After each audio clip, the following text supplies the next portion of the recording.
देश की सबसे बड़ी विपक्षी पार्टी कांग्रेस को एक के बाद एक कई बड़े झटके लगे। जहां एक तरफ पार्टी ने पिछले साल अहमद पटेल जैसे दिग्गज नेताओं को खोया, वहीं दूसरी तरफ पार्टी को मध्य प्रदेश उपचुनाव से लेकर कई चुनावों में करारी हार का सामना करना पड़ा।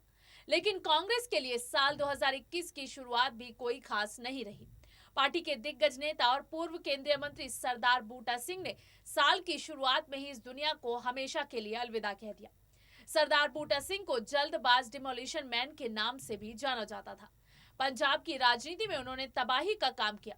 मार्क्सवादी से अकाली फिर कांग्रेसी सरदार बूटा सिंह का राजनीतिक सफर बहुत ऊंच नीच भरा रहा।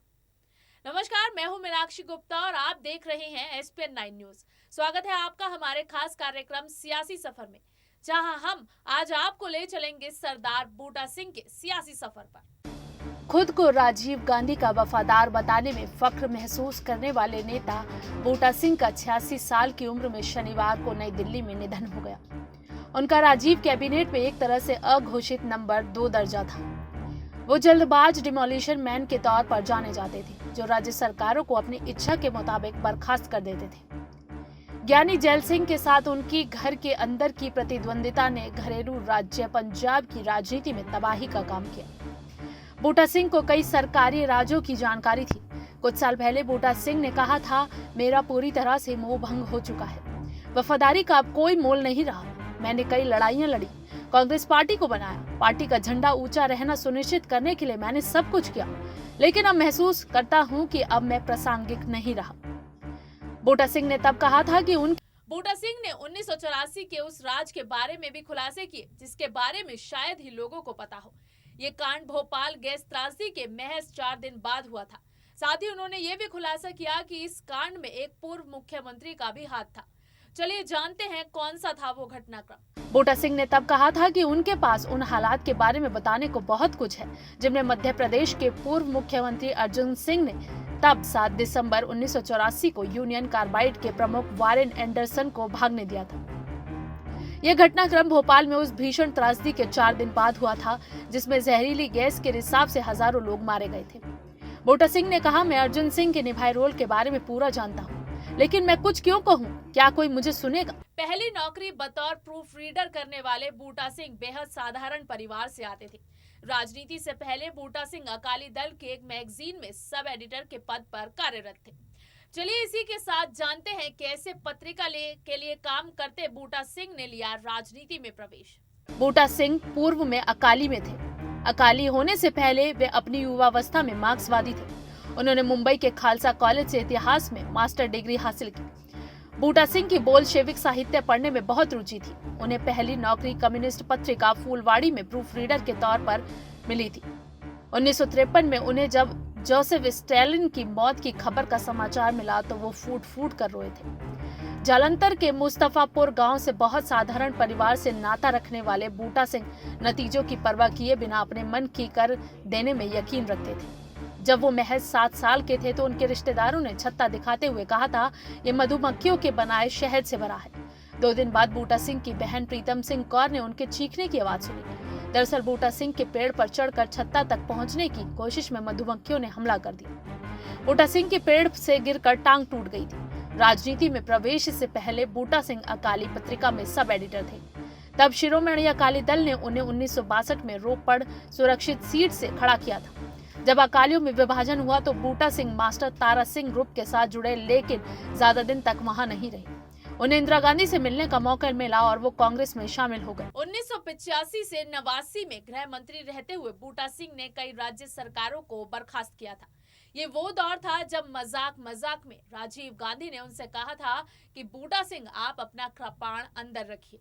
राजीव युग में बूटा सिंह सरकार में परोक्ष रूप से नंबर 2 तक पहुंच गए और उन्होंने पीवी नरसिंह राव और पीवी शिवशंकर जैसे 2 वरिष्ठ मंत्रियों को पीछे छोड़ दिया।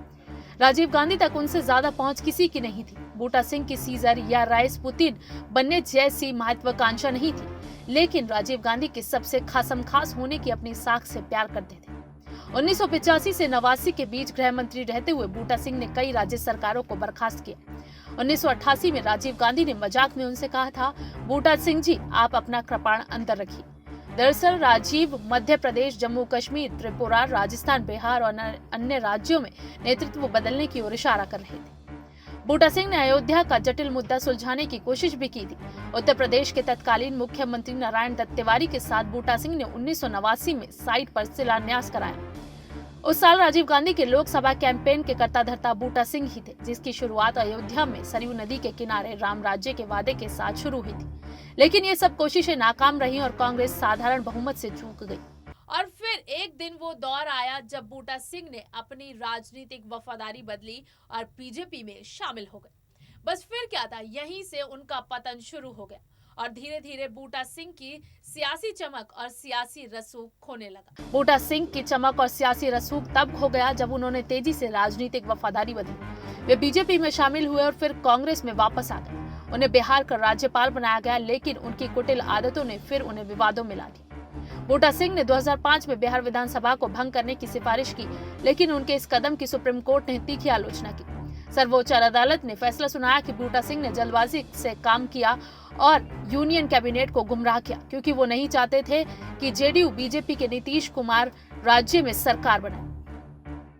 26 जनवरी 2006 को बूटा सिंह ने तत्कालीन राष्ट्रपति एपीजे अब्दुल कलाम को फैक्स भेजकर अपने पद से इस्तीफा दिया। वक्त बीतने के बाद सोनिया गांधी, मनमोहन सिंह ने उन्हें राष्ट्रीय अनुसूचित जाति का आयोग का चेयरपर्सन नियुक्त किया।